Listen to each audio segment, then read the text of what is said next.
So I wasn't going to make a video on this, but I just kept finding more and more information. Last night I made a video um, talking about Obama being 43rd and 44th president. But interesting, I noticed that when they became president, it changed from March 4th to January 20th. And I I wasn't quite sure. I knew it was something to do with the 20th Amendment. So I actually looked up the 20th Amendment, and here's what I found. So keep in mind, FDR is the 32nd president. And I went from March 4th to January 20th, and look how many days it is. 322. Interesting. And so the 20th Amendment actually, that's what it does. It moves the terms from March 4th to January 20th. So we got 32nd president, 322 days apart here. You scroll down a little bit farther. It actually started in FDR's second term because it was ratified, go figure, on the 23rd of January, the 23rd day of the year. So just the mirror of 32. And let's see here. So originally they had it set for January 3rd instead of the 20th, and then they changed it after it was ratified here. So January 23rd, and so they had to change it so it actually didn't take effect until October 15th, 1933. So that's why FDR actually started on March 4th instead of January 20th. But read down here. So it was, let's see here, on February 15th, the last day of Lupercalia in 1993, also 23 days after the amendment was ratified, FDR was the target of an unsuccessful assassination attempt by Giuseppe Zangara. So once again, the mirror of 32, 23 days after the 23rd day. Before I click on this guy here, Congress actually proposed the 20th Amendment on March 2nd of 1932. So 3-2 of 3-2. And the 32nd president was the one when it was fully ratified. So this was the guy who tried to kill FDR, supposedly. There's a few other theories. I'll talk about them in a second. But look when he was born. September 7th, which is, septum is actually 7, so it's 7-7. And he died on March 20th, 1933, which is actually 33 days after the assassination attempt. So interesting. But look when he died. Look what age he was. 32. Go figure. And another mirror here. So early life, it says that he did a variety of menial jobs in his home village before immigrating with his uncle to the United States in 1923. So he immigrated to the United States in 1923 at the age of 23, died at the age of 32 while trying to kill the 32nd president. I mean, and then he settled in Paterson, New Jersey, and on September 11th, 1929, he became a naturalized citizen of the United States. Wow, interesting. September 11th, he becomes a naturalized citizen. Just like one of the Zarnov brothers. I think the younger one that's in prison right now or whatever, I think he became a citizen on September 11th as well. Yep, he did right here. So September 11th is when he became a naturalized citizen. So maybe that's just a day that people become naturalized citizens. I'm not for sure. So, but interesting that it's September 11th either way. Also, I just noticed that he was born on 7/22, which is 22/7, or so 227. Valentine's. Craziness. I also thought it was kind of interesting that this Giuseppe guy, so he became a citizen on 9/11/1929, and then he died on 3/20/1933. And that is exactly 3 years, 6 months, and 9 days. And I just think of Tesla when I think of that, the 369. There's all kinds of stuff with 369, but it just kind of interesting. And I guess this doesn't have to mean anything, but I just find it kind of interesting as well as Franklin Delano or whatever, Roosevelt, adds up to 267. And I just talked about the next pope will be the 267th pope. Also, the 267th prime number is 1709. If you take 2015 and subtract 1709, you get 306. And if you go to the 306th prime, it's 2017, which is in a couple years, a year and a half. So, like I said, it doesn't have to mean anything, but just it's kind of weird. So anyway, this guy, he also, look at the gun that he used. A 32 caliber U.S. revolver company. Really, another 32 in this story? It's just craziness. And he bought it for $8. But anyway, so it says he was only 5 feet tall and was unable to see over the other people and had to stand on a wobbly metal folding chair, peering over the hat of Lillian Cross to get a clear aim at his target. After the first shot, Cross and others grabbed him and he fired 4 more shots wildly. 5 people were hit, including Chicago Mayor Anton Cermak, who was standing on the running board, blah, blah, blah. And then this guy ended up dying later on. But I mean, so the guy was 5 feet tall. He shot 5 bullets, and he injured or hit 5 people. Interesting. So 5 feet tall, 5 bullets, 5 people. So then he went to the Dade County Jail, and that's where they sentenced him. And he said stuff like, I have the gun in my hand. I kill kings and presidents. First and next all capitalist. And then it says he pleaded guilty to 4 counts of attempted murder and was sentenced to 80 years. And then when he told the judge, 4 times 20 is 80. Oh, judge, don't be stingy. Give me 100 years. And then basically this guy wasn't dead yet, so the judge said maybe there will be more later. But interesting, they make that a big deal. 4 times 20 is 80. And check out where the Dade County Jail is. It's the 80th meridian west, 80 degrees west. And interesting, it's also 25 degrees north. So if it was 4 counts and he gave him 100 years, it would be 25 times 4. I don't know. That doesn't necessarily have to mean anything either, but just kind of strange that they make that a big deal. And then it's literally on the 80th degree west. Dade County was also founded on 1/18 of 1836. So 11/8, 1836. So he pled guilty or whatever, and they ended up giving him the electric chair. But a convicted murderer cannot share a cell space with another prisoner before his execution. And there was another convicted murderer already awaiting execution. So they had to make more space to expand the waiting area, and the death cell became death row. Thought that was kind of interesting. So this guy is responsible for the creation of death row. And when I think of death row, I think of Suge Knight, who's been in the news, and Tupac and whatnot. But as Suge Knight's been in the news a whole bunch, he actually turned 50 the day Freddie Gray died. So also, yeah, so he was 49 until this year. So. And death row actually adds up to 94, so the mirror of 49. But anyway, so the mayor of Chicago was one of the big, there was 2 people. There's actually a girl who died in this assassination attempt as well.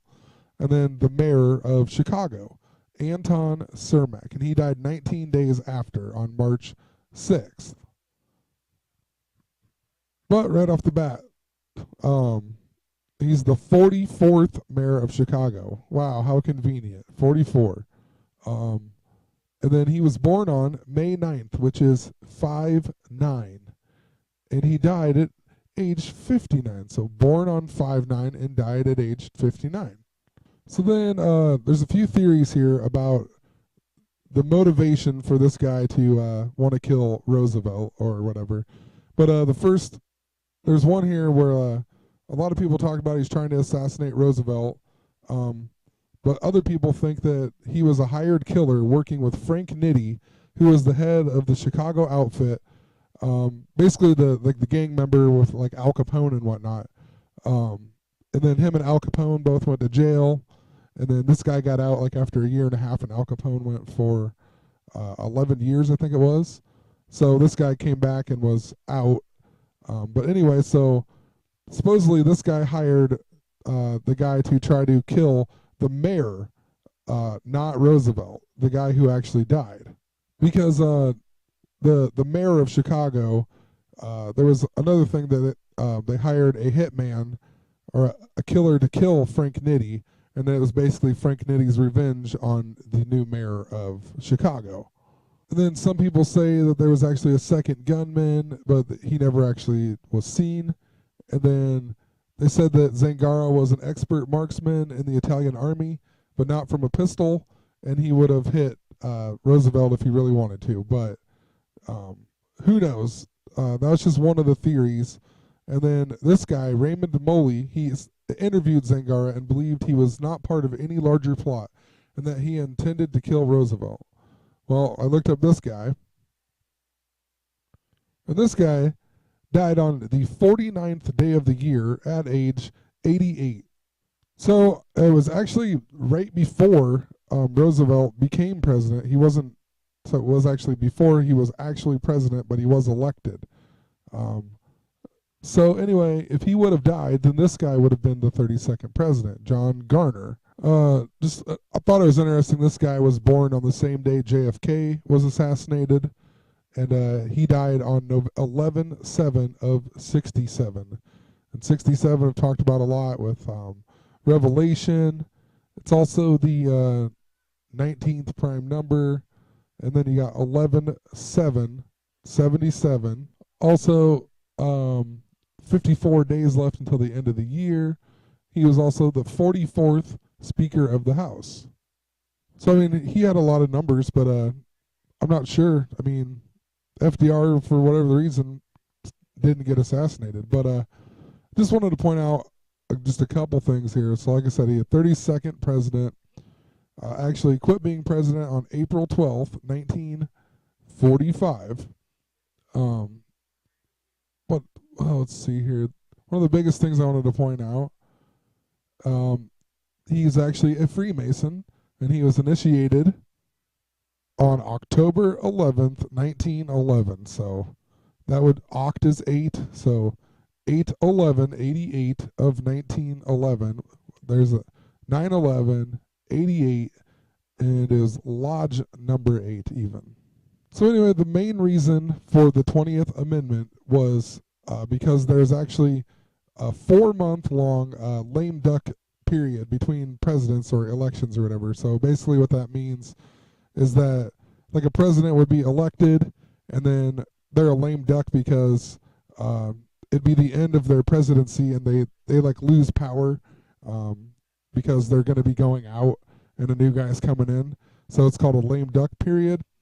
And it also, like some of the presidents, since they know they're going out and they won't have any consequences, they do a bunch of dumb things, or they have the potential to do a bunch of things without any consequences. And so basically they were shortening up the lame duck period.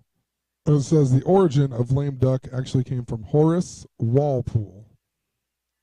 And this guy was born September 24th, which converted on the Julian calendar is actually September 11th. And then he died on 3/2. Interesting.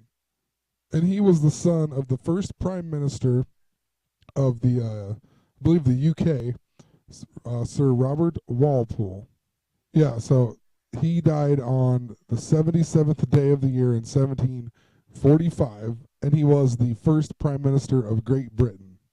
He became prime minister on 4/4 of 1721, and the last day was 2/11/1742. I just thought that was kind of interesting. 4/4 and then the 2/11. And I was a little confused here. I still am. But I was scrolling through all these prime ministers, and there's like 70 some of them. I think 74 or 5 of them. I can't even remember right now. But anyway, the very last one is David Cameron. He's the one he was just reelected on May 8th of this year.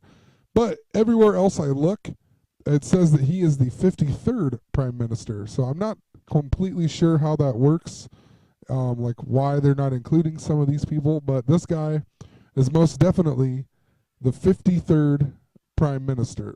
So that means the next one will be the 54th. So just thought that was kind of interesting. And he was born October 9th, 1966. So that means he will be 49 years old this year on October 9th. another thing, I was like, well, if he's, then who? Well, I looked it up, scrolled up here. 49th was actually Margaret Thatcher, and she was the first and only woman prime minister. Also became prime minister on 54 love in 1979. 79 is the 22nd prime number. Didn't look that much more into her. Will eventually.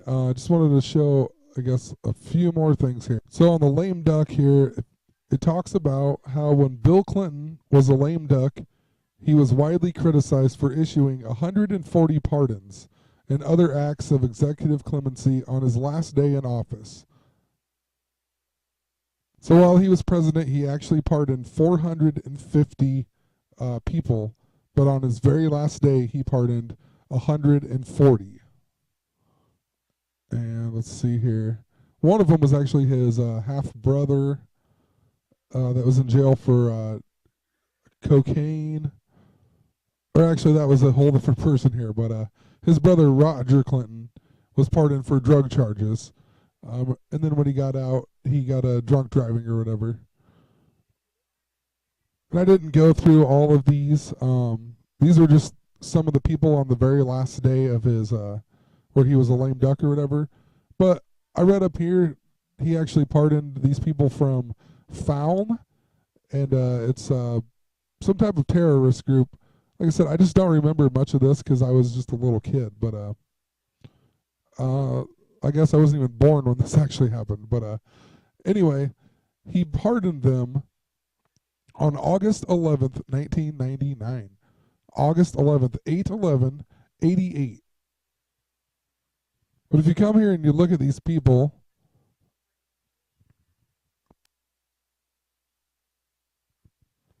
so he pardoned them on 8/11/88, but they actually didn't get out of jail, I guess, until September 7th, which is 9/7 or also 7/7.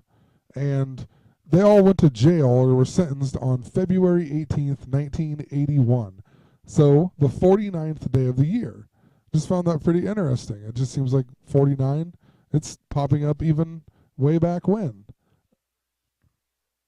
And just making a shorter video with a bunch of information here, but it also says on February 18th, 2001, Bill Clinton wrote a New York Times column defending the 140 pardons. So once again, 49th day of the year in 2001. So just some interesting things. Never knew any of this before. So, and it's crazy how the numbers are in it. Just leaving it there though.